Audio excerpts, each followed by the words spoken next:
Marami sigurong tataas ang kilay sa sasabihin ko pero sasabihin ko pa rin. Eman bako sa Pacquiao kailangan ng Philippine boxing. I-explain ko sa iyo kung bakit at pag-usapan din natin si Emmanuel Navarrete, Charlie Suarez, Reggie Suganov at Melvin Jerusalem dito sa video na ito. At let me know kung ikaw ba ay agree o disagree sa aking opinion.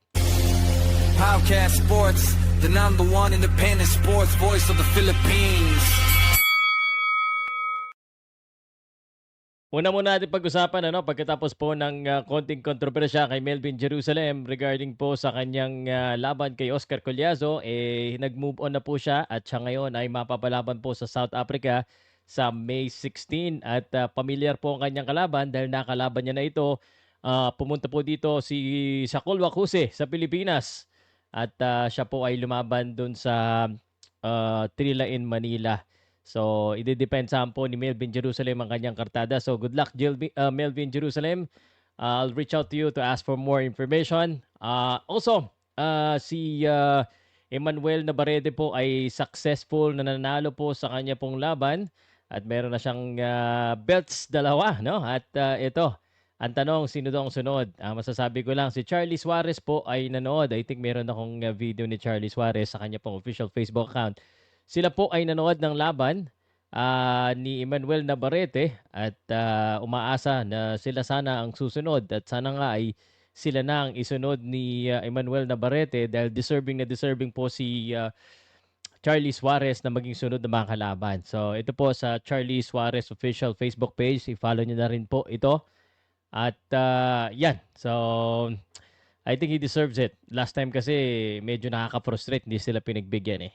And maisingit ko lang lastly, yung Opetaia versus Glanton po ang ating boxing fight week. So please do not forget tonight ang ating topic is kung mag-world champ ba si Eman Bacosa sa tingin ko.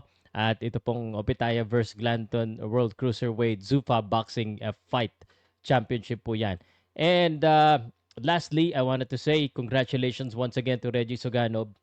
Reggie Suganov po, speaking of world champion, isa po yan sa pag-asa natin. Hinahamon yung maigi si Rene Santiago pero mga nahadlok yata yung Rene Santiago. Ayaw sila pa labanan.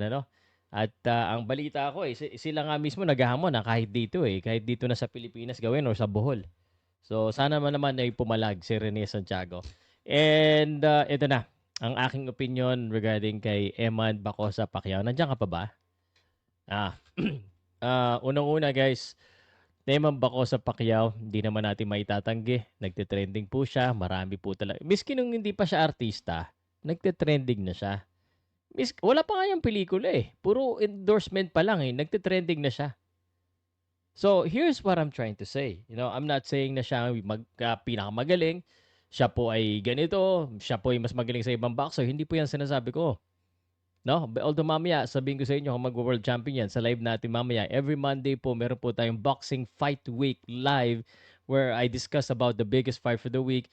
And starting this Monday, magpapasok na po ulit tayo ng mga fans. Kasi last time, medyo below the belt yung mga fans. Kaya ingat tayo. But the reason why kailangan natin yan, sa panahon ngayon, lalo sa panahon ng social media, kailangan po natin ng attention, kailangan po natin ng mata. And Eman Bacosa demands, not demands, command it. No?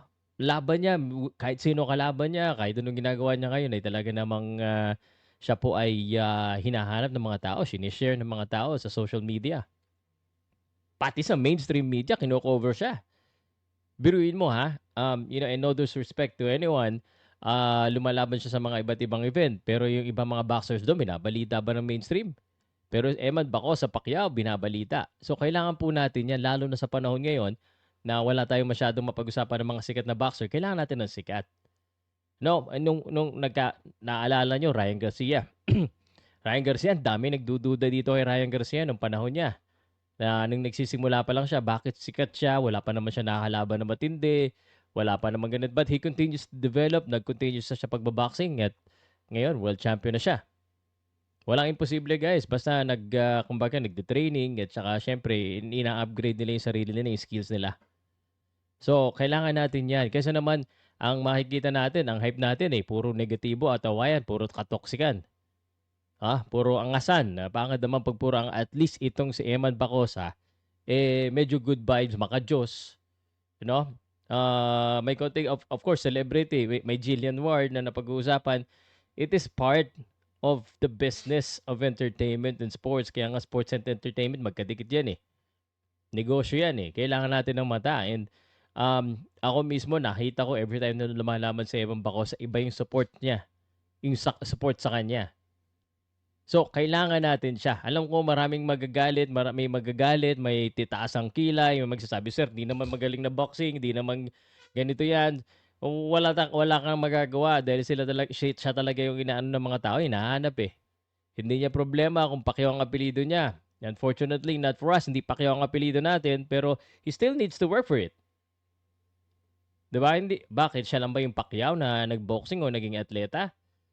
Bakit siya yung pinag-uusapan ngayon? I mean, not comparing or anything. Kasi ganito po 'yan. Whether you are given or you have an advantage or a leverage, you still need to work for it.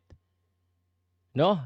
Hindi naman gano'n 'yun, eh. Kumbaga kung may pera ka, si Eman nga walang pera 'yan to start with, eh. Kung may pera ka, hindi porket may pera ka automatic magiging successful ka na. You have to work for it. Hindi porket na videohan ka o nasa TV ka ibig sabihin sisikit ka na, hindi. You have to really be good. And Eman Bacosa shows that he's worth it. Okay, ibang usapan, mamayang gabi natin pag-usapan yung kanyang skills, yung kanya pong talent, kung ano bang mararating niya sa boxing. Pero ngayon pa lang sinasabi ko, let's support Eman Bacosa in his boxing career because Philippine boxing needs someone like him para may mapag-usapan, para mas maging exciting ulit ang Philippine boxing. I know what you're saying, but we need him.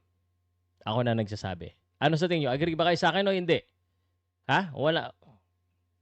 Just let me know in the comment section. And mamayang gabi, inimbitahan kita kung disagree ka, let me know.